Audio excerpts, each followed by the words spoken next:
일반적으로 화가들은 가난한 삶을 사는 경우가 많지만 피카소는 달랐습니다. 뉴욕타임즈에 추정한 그의 생전 재산은 4천만 불로 한화 약 588억 원 수준이죠. 심지어 그가 사들인 다른 화가의 작품과 보유하던 부동산 금액까지 합치면 더 큰 재산을 가지고 있었을 것이라 추정되기도 합니다. 하지만 막상 그의 그림을 보면 어떻게 그리 큰 돈을 벌게 된 것인지 이해가 되지 않는데요. 피카소가 그림 그리는 영상을 함께 보실게요.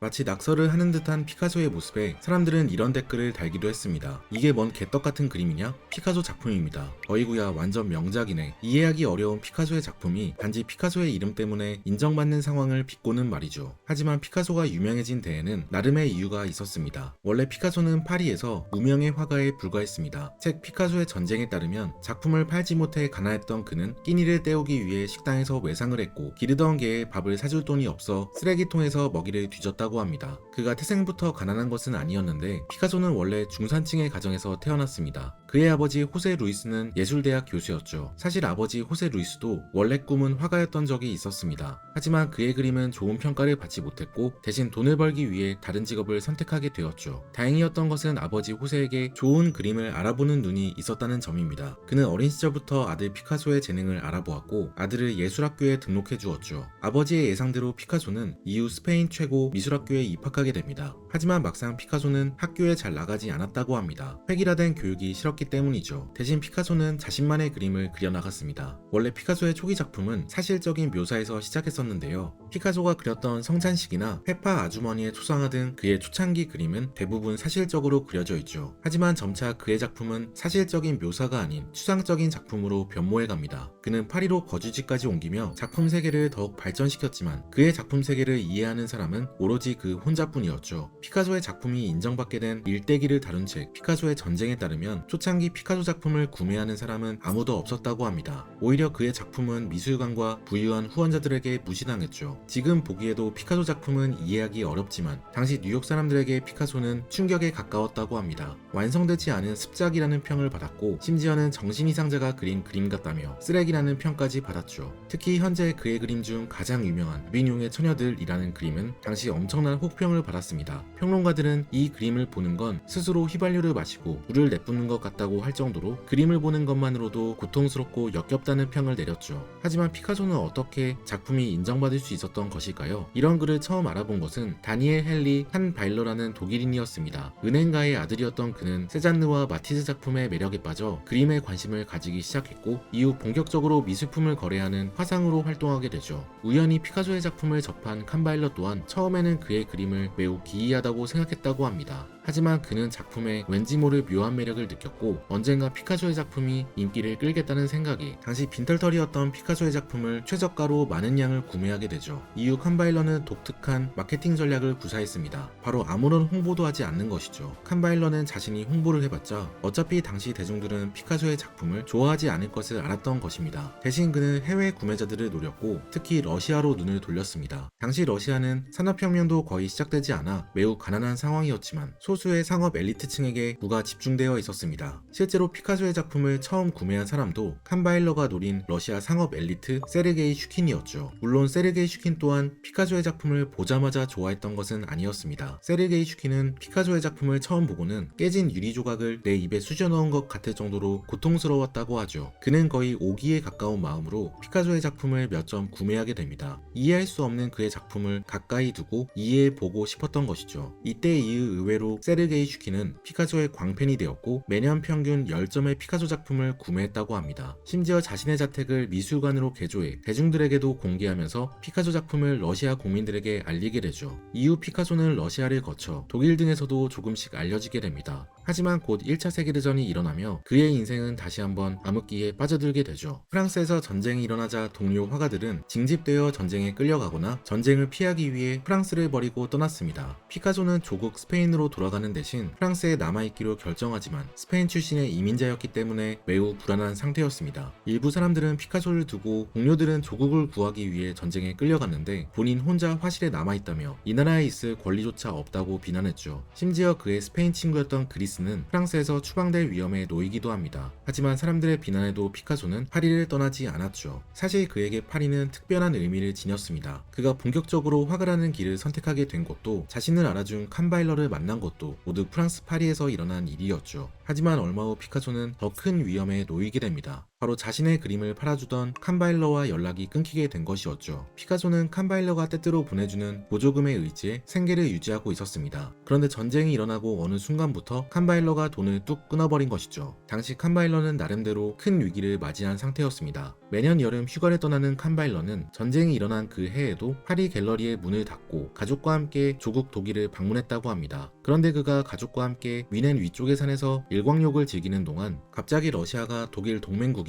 오스트리아 헝가리 제국과 전쟁을 시작하며 독일도 전쟁에 뛰어들게 된 것이죠. 이 말은 칸바일러도 징집의 대상이 된 것을 의미했습니다. 칸바일러는 전쟁을 피하기 위해 서둘러 아내와 딸을 데리고 스위스로 망명했고 이후 이탈리아로 넘어가 피신하였습니다. 문제는 그가 평생을 거쳐 모아온 작품들이 모두 프랑스 파리의 갤러리에 남아있다는 것이었는데요. 그렇다고 무작정 파리로 들어갈 수는 없었습니다. 그는 프랑스와 전쟁을 벌이는 독일인이었고 파리로 돌아간다면 최소 추방을 각오해야 했죠. 프랑스의 은행 계좌와도 자신의 갤러리에도 접근할 수 없었던 칸바일러는 자신의 소장품을 판매할 수도 화가들에게 대금을 지급할 수도 없었습니다. 이때까지만 해도 칸바일러는 전쟁이 곧 끝나게 될 것이고 전쟁이 끝나면 자신의 작품들과 재산을 되찾을 수 있을 것이라는 희망이 있었습니다. 하지만 전쟁이 지속되자 연합국 정부는 독일이 보유한 자산을 모두 몰수하는 법안을 통과시켰습니다. 독일이 전쟁을 벌일 수 있었던 이유는 경제력이 뒷받침하고 있다고 판단해서였죠. 그렇게 칸바일러는 자신이 모아온 피카소의 작품 132점을 포함해 모든 작품들을 몰수당하게 됩니다. 이 소식을 알게 된 피카소는 프랑스 변호사를 구하여 자신의 작품만이라도 구하기 위해 노력했으나 결국 실패로 돌아가게 됩니다. 이후 피카소는 자신의 작품을 알아봐준 첫 번째 팬이었던 칸바일러에게 등을 돌리게 되죠. 이때 피카소는 인생에서 가장 암울한 시기를 보내게 됩니다. 그는 더 이상 그림을 그리지 않았고 저녁 시간에 낡은 갈색 비옷을 입고 혼자 카페에 앉아 지나다니는 사람들을 멍하니 쳐다보았죠. 파리를 떠날 생각으로 교회에 집도 구했고 입체주의를 완전히 내다버릴 것처럼 보였다고 합니다. 하지만 의외로 전쟁은 피카소에게 전화위복의 기회가 됩니다. 전쟁이 끝나고 대중이 문화에 관심을 가지며 피카소의 작품들이 날개 돋친 듯 판매되기 시작한 것이죠. 한편 피카소의 작품은 한 변호사의 안목 덕분에 바다 건너 미국에서도 알려지게 됩니다. 역사에서 숨겨진 인물 바로 존 퀸이라는 변호사 덕분이었죠. 존 퀸은 변호사이긴 하지만 예술에 관심이 많은 인물이었습니다. 그는 변호사를 통해 모은 재산으로 미술품을 한두 개씩 사모으는 취미를 가지고 있었죠. 물론 퀸 또한 피카소의 드로잉을 처음 봤을 때는 습작이라며 미완성 작품 취급을 했습니다. 하지만 그는 피카소의 작품에 점차 이상한 매력을 느꼈습니다. 특히 피카소가 당시 화가들과는 전혀 새로운 작업을 한다는 점, 새로운 작업을 위해 기꺼이 사람들의 멸시를 무릅쓰는 점을 존경하게 되었죠. 그렇다고 존 퀸이 처음부터 피카소의 작품을 덜컥 구매한 것은 아니었습니다. 미국에서 열린 피카소의 전시는 처음에 대실패로 끝이 났다고 합니다. 전시회 측은 피카소의 드로잉을 12달러, 현재 가치 약 58만원이라는 말도 안 되는 저렴한 가격으로 내놓았지만 아무도 피카소의 작품을 구매하지 않았죠. 전시회는 작품을 조금이나마 팔아보기 위해 전시 기간을 몇 주나 연장했으나 출품된 작품 83개 중 판매된 것은 딱 1점뿐이었습니다. 존 퀸 또한 아무런 작품도 구입하지 않았고 전시회를 연 스타글리츠는 너무 저조한 판매 실적에 본인이 울며 겨자 먹기로 그림 한 점을 구매할 정도였죠. 스타글리츠는 남은 피카소의 작품을 처분하기 위해 메트로폴리탄 미술관에 접촉해 남아있는 피카소의 작품을 한꺼번에 2,000달러에 구매할 의향이 있는지 물었습니다. 지금의 피카소 작품 가치를 고려하지 않더라도 2,000달러는 엄청나게 저렴한 가격이었습니다. 디에고 벨라스케스가 그린 필리프 4세는 47만 5천 달러에 팔렸고 렘브란트의 풍차는 50만 달러에 팔리고 있었기 때문에 81개의 작품을 한꺼번에 묶어 2,000달러라는 가격은 거의 떨이에 가까운 가격이었죠. 이 가격으로도 전시회 측은 막대한 손해를 떠안아야 했지만 메트로폴리탄의 큐레이터는 그를 비웃으며 이렇게 대꾸했다고 합니다. 이런 정신나간 그림은 미국에서 아무런 의미도 없어요. 자신의 그림이 2개밖에 팔리지 않았다는 소식을 듣고 피카소는 크게 화를 냈습니다. 나는 전시를 열어달라고 요청한 적이 없어요. 원래 피카소는 전시란 시간 낭비라고 생각해 미국에서 전시회를 열고 싶은 마음이 없었지만 스타글리츠의 간절한 요청으로 작품을 보내준 것이었습니다. 그런데 막상 그림도 제대로 팔지 못하자 피카소는 분노한 것이었죠. 이 사건 이후 피카소는 미국 미술계에 대한 적대감을 가지게 됩니다. 사실 당시 미국은 예술의 측면에서 매우 보수적인 입장을 취하고 있었습니다. 미국은 유럽 예술작품을 갈망했지만 이들이 관심을 가지던 건 시대의 걸작뿐이었고 현대예술은 거의 병적으로 혐오했죠. 옛 네덜란드와 스페인 스페인 회화 작품만 유행해 당시 작품이라면 종종 수준이 떨어져도 터무니없이 비싼 가격에 거래되었으나 마티스, 피카소의 작품에는 전혀 관심이 없었다고 합니다. 이런 분위기 속에서 존킨 또한 처음에는 현대 미술에 무지에 섰습니다. 하지만 그는 천편일률적인 미국 예술 문화에 점차 거부감을 갖기 시작했죠. 그는 유명한 작품들을 그대로 따라 사모으는 방식에는 재미도 발견의 기쁨도 없다고 생각했는데, 특히 그가 싫어한 작품은 일명 갈색 그레이비 소스 작품이었습니다. 당시 고전 작품의 채색된 물감을 보호하고 광택이 균일한 표면을 만들기 위해 광택제를 여러 번 덧발랐는데, 이러면 배경이 마치 어두운 색의 그레이비 소스처럼 뭉개지게 된 것이었습니다. 퀸은 이런 작품들만 추종하면 화가들도 기존 작품을 약간만 손본 작품을 양산하게 될 것이라며 자기 시대의 가치관과 힘을 표현할 수 있는 작품의 중요성을 강조했죠. 그러면서 퀸은 독특한 세계관이 있는 피카소의 작품에 빠져들게 됩니다. 처음에는 한두 점씩 모으기 시작했지만 점차 그의 팬이 되며 공격적으로 그의 작품을 사모았습니다. 그림을 많이 살 생각이 없었던 시기에도 피카소 작품이라면 예외를 둘 정도였죠. 퀸은 메트로폴리탄 미술관을 설득해 현대 예술 작품 전시회를 열며 미국 사람들에게 적극적으로 피카소를 알렸습니다. 하지만 퀸은 자신의 노력이 빛을 발하기도 전에 가남으로 세상을 떠나게 됩니다. 그의 마지막 유언은 자신이 평생 모아온 작품들이 흩어지지 않게 보관해달라는 부탁이었죠. 그의 노력은 헛된 것은 아니었습니다. 퀸이 죽고 난 후 기념전이 개최되는데, 이 전시를 관람한 엘프리드 바가 이후 뉴욕 현대미술관 일명 모마의 초대관장이 된 것이죠. 바는 대중들이 전이예술에 대한 거부감이 누그러진 때를 틈타 아비뇽의 여인들, 새 무희, 거울 앞의 소녀, 게르니카 등을 선보였습니다. 사람들의 반응은 폭발적이었습니다. 대중들은 피카소의 작품을 보기 위해 줄을 섰고, 평론가들은 모든 회화 작품은 피카소 이전과 이후로 나뉜다며 그가 등장한 이상 과거로 돌아가지 못한다고 찬양했죠. 퀸의 사망 이후 약 22여 년이라는 시간이 걸렸지만 퀸의 예측대로 피카소의 미술은 미국 현대 예술의 정점으로 받아들여지게 된 것입니다. 사람들은 그의 그림을 사모았고, 그가 그린 알제의 여인들이라는 작품은 2015년 2천억 원이 넘는 가격에 팔리기도 했죠. 오늘 소개해드린 피카소의 이야기는 모두 책 피카소의 전쟁에 담겨 있습니다. 이 책은 피카소의 개인의 삶뿐만 아니라 현대 예술사를 방대하게 담고 있는데요. 피카소가 미국을 한 번도 방문한 적이 없었음에도 어떻게 그의 작품이 미국 대중들에게 받아들여지고 현대 미술의 중심에 자리 잡게 되었는지 깊이 있게 다루고 있습니다. 또 피카소와 그의 작품 이야기뿐만 아니라 미술계에서 상대적으로 주목받지 못한 화상, 큐레이터, 컬렉터 등 숨은 주역들의 이야기도 상세하게 다루고 있죠. 피카소의 전쟁은 피카소의 삶과 예술, 그리고 그를 둘러싼 역사적 맥락을 통해 현대예술의 본질을 탐구할 수 있는 책입니다. 예술과 사회에 관심이 있는 사람들이라면 이 책을 꼭 한번 읽어보시기를 권해드립니다. 책을 통해 현대 미술을 오늘날의 위치에 올려놓기까지 이들이 겪었던 혁신과 저항, 성공과 실패의 역사를 생생하게 들을 수 있을 거예요. 지금까지 책트폭행이었습니다.